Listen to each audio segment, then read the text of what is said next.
आपका शुभ नाम? संदीप राणा।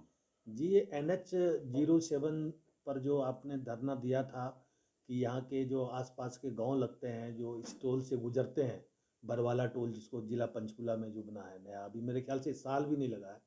तो इसमें 285 रुपया लगता था यहाँ के गाँव वासियों को मंथली, वो 100 रुपया हो गया है। तो उसमें जो आज ही मेरे ख्याल से 100 रुपया की घोषणा किया गया है सरकार की तरफ से। तो इस बारे में आप क्या कहना चाहेंगे?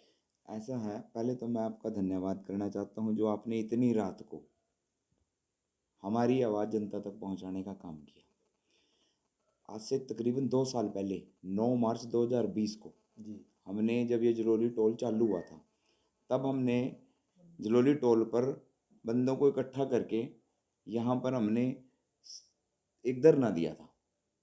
लेकिन सभी 1-2 दिन बाद ही कोरोना पीरियड आ गया था और दफ़ा 144 लगने के बाद हम वहाँ पर संघर्ष अपना जारी नहीं कर पाए थे।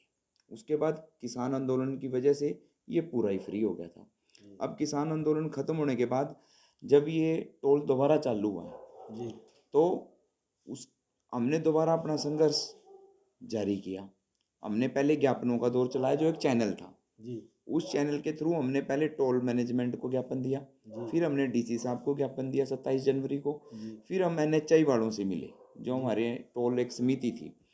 जब हमें वहाँ से ज्ञापनों के बाद हमें कोई रिस्पॉन्स नहीं मिला, फिर हमने 13 फरवरी को एक सांकेतिक धरना दिया था जलोली टोल के ऊपर, जो एक छोटे से मैसेज के ऊपर वहाँ पर 500 से 700 आदमी पहुँच गए थे। तब प्रशासन के साथ हमारा इस बात पे समझौता हो गया था कि हम 5 दिन के अंदर NHI की गाइडलाइन इकट्ठी करेंगे, जहाँ जहाँ पर टोल फ्री है हरियाणा में वहाँ हम पता करेंगे। जबकि हमने कहा था NHI की कोई गाइडलाइन नहीं है, ये सिर्फ टोल मैनेजमेंट का अपने मौखिक आदेश है। हमने वो प्रमाण भी उनको दिए थे।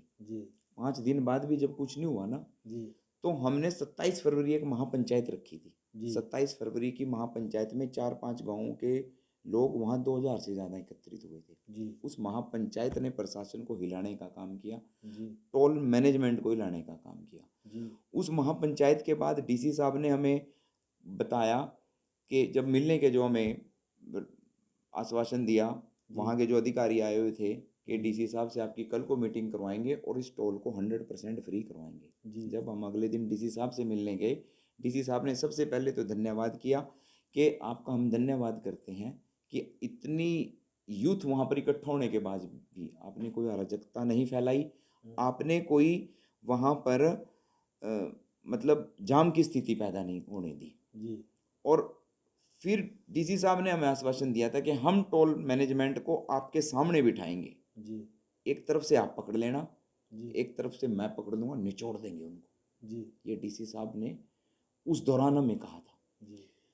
फिर जब 2-3 दिन में कोई भी निष्कर्ष नहीं निकला, कोई समस्या का समाधान नहीं हुआ, हमने दोबारा 13 मार्च को वहाँ पर पंचायत का फिर आह्वान किया कि इस बार हम आर पार की लड़ाई लड़ेंगे और इस टोल को पूरे देश के लिए फ्री करेंगे। फिर जो टोल के मालिक हैं उनके दामाद हैं एक सोमवीर सांगवान, वो मेरे साथ चंडीगढ़ यूनिवर्सिटी में 2008 में पढ़ा करते थे। टोल के मालिक कौन है? कोई वीरेंद्र हैं जी। उनके दामाद मेरे साथ यूनिवर्सिटी में पढ़ा करते थे। उनका मेरे पास लगातार फ़ोन आ रहा था कि आप समझौता कर लो, आप समझौता कर लो, आप कोई सहमति बनाओ। आज वो आए, एक चंद्रपाल जी जलोली से, एक पिंकी राणा जी जलोली से, वो बैठे, मैं बैठा, हमारे किसान यूनियन के प्रधान थे नरेंद्र टोनी नया गांव से, गुरदास सरपंच अलीपुर से, वकील जट हैं भाई बरवाड़ा से, उनका मैं मान सम्मान बड़े भाई की तरह करता हूँ। वो बैठे, हम वकील भाई के घर तकरीबन 11 बजे मीटिंग चली।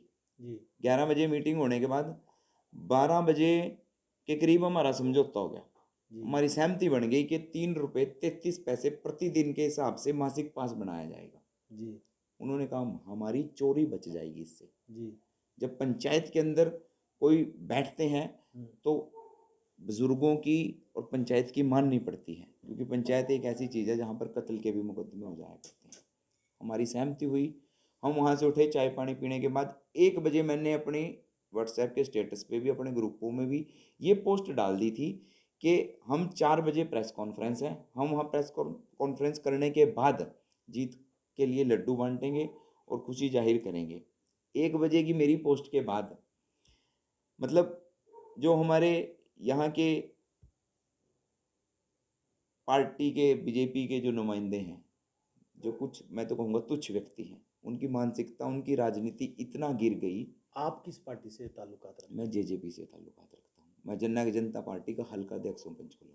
तो आपका तो गठबंधन है प्रदेश तो में। फिर सरकार में हिस्सेदारी का ये मतलब नहीं है कि आप गलत को गलत ना कहें और जी। सही को गलत कहने लग जाएं और गलत को सही कहने लग जाए, ये मेरे खून में नहीं है। वो तो आपका भी धन्यवाद कर रहे हैं इस काम के लिए जो काम किया है। कौन कर रहे हैं धन्यवाद? भारतीय जनता पार्टी के जो यहाँ के स्थानीय लोग हैं, किसी ने नहीं सरकार किया। का भी धन्यवाद कर रहे हैं। नहीं, वो सरकार का धन्यवाद, सरकार के साथ तो हमारी सहमति बनी ही नहीं, टोल मैनेजमेंट के साथ बनी है हमारी सहमति। सरकार ने तो डीसी साहब को रोक दिया कि इनकी सहमति नहीं बनने देनी। वो कह रहे हैं कि जो पंचकुला विधायक जो स्पीकर हैं श्री ज्ञानचंद गुप्ता जी, उनके सौजन्य से ये काम हुआ है, उनका भी वो धन्यवाद कर रहे हैं। आपका भी धन्यवाद कर रहे हैं। वो ऐसा कह रहे ही हैं हमारे भाई हैं, हमारे साथी हैं। ऐसा ही होता है, जब भी कोई एजिटेशन कामयाब होता है ना, जी। सरकार उसका क्रेडिट लेती है। किसान आंदोलन चला था, आप साक्षी हैं उस बात के, कि 1.5 साल के लिए चला था और 700 से ज़्यादा किसानों की मौत हुई। किसान सड़कों के ऊपर पड़े रहे, घर बार छोड़ के, बच्चों को छोड़ के, और जब सरकार ने काले कानून वापस लिए तो आप बताइए, आप उसका क्रेडिट सरकार को देंगे, किसानों को देंगे जिन्होंने संघर्ष किया। हमने जलोली टोल को फ्री करवाने के लिए 27 फरवरी की पंचायत के बाद अनिश्चितकालीन वहां पर धरना दिया। दिन रात हम वहीं पर रहे, घर नहीं आया मैं, बच्चे छोड़ दिए, अपनी खेती छोड़ दी, सारा कारोबार छोड़ दिया, दिन रात वहीं पड़े रहे। मेरी जो जलोली टोल संघर्ष समिति थी, मेरे साथी थे, वो वहीं पर पड़े रहे। रात को वहीं जब एम्बुलेंस गुजरती थी सड़क के ऊपर, ट्रक का शोर आता था, ट्रैफिक का शोर गुजरता था, नींद नहीं आती थी, कुत्ते घुस जाया करते थे रजाइयों में हमारी। आप संक्षेप में क्या मानकर चलते हैं ये कार्य के लिए, इस कार्य के लिए आप NHAI का धन्यवाद करना चाहते हैं, अपने संघर्ष? उनका रोल होता है, ये ज्ञापन 27 फरवरी से पहले क्यों नहीं दिया, 13 फरवरी से पहले क्यों नहीं दिया? ज्ञापनों के दौर से अगर टोल फ्री होते तो मैंने 27 जनवरी से ज्ञापन देने शुरू कर दिए थे। जी। आप बताइए कि ज्ञापनों से अगर कानून वापस होते तो किसानों ने पता नहीं कितने ज्ञापन दिए थे। ये संघर्ष करना पड़ता है, सड़कों के ऊपर उतरना पड़ता है। एक रात, मैं ये कहता हूँ कि जिसने ज्ञापन दिए और जिसको ज्ञापन दिए, 1 घंटा रात गुजार के दिखाना टोल के ऊपर। हमने 9 रातें गुजारी हैं उसी टोल के ऊपर बैठ के, पूरी पूरी रात बैठ के काटी है, नींद नहीं आती थी। वो 1 घंटा काट के दिखाई। मैं मानूंगा कि उनके संघर्ष की वजह से या उनके ज्ञापनों की वजह से टोल में आज जो सहमति बनी है उनकी संदीप वजह से। जी, आपकी जो मांग थी वो आज पूरी हो गई है। आपका धन्यवाद किया जाए, किसी का भी धन्यवाद किया जाए, क्या मानते हैं ये जो टांग खिंचाई हो रही है? ये सिर्फ एक राजनीति है। मैं ये मानता हूँ कि जो विधानसभा के अध्यक्ष हैं वो पूरी विधानसभा के अध्यक्ष हैं, 90 विधायक उनको अध्यक्ष महोदय कह के बोलते हैं, मुख्यमंत्री महोदय उनको अध्यक्ष कह के बोलते हैं, मंत्री सारे अध्यक्ष कह के बोलते हैं। और मुझे इस बात की खुशी है कि वो उनको डर आज हमारी संघर्ष समिति से था, हमारे ग्रामीणों से था। किस तरह से डर, ये सिर्फ एक डर था, एक डर का कारण था कि हमारा समझौता 11 बजे होता है और वो 5 बजे एकदम से लोग यहाँ से उठकर ज्ञानचंद गुप्ता जी का धन्यवाद करने पहुँच जाते हैं।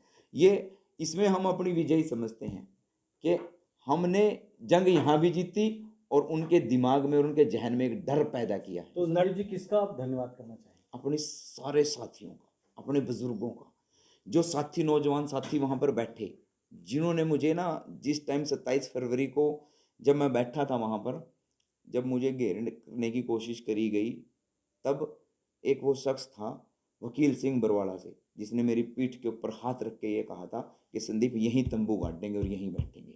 धन्यवाद करता हूँ मैं उनके। तो संदीप जी, ये NHAI का जो ठेकेदार ने आपकी बात मानी है या NHAI ने बात मानी है? आपके संघर्ष समिति की बात पर मुहर किसने लगाया, जो 285 की जगह 100 रुपया की जो बात? ये ठेकेदार ने बात मानी है, NHAI की कोई गाइडलाइन नहीं है। जी।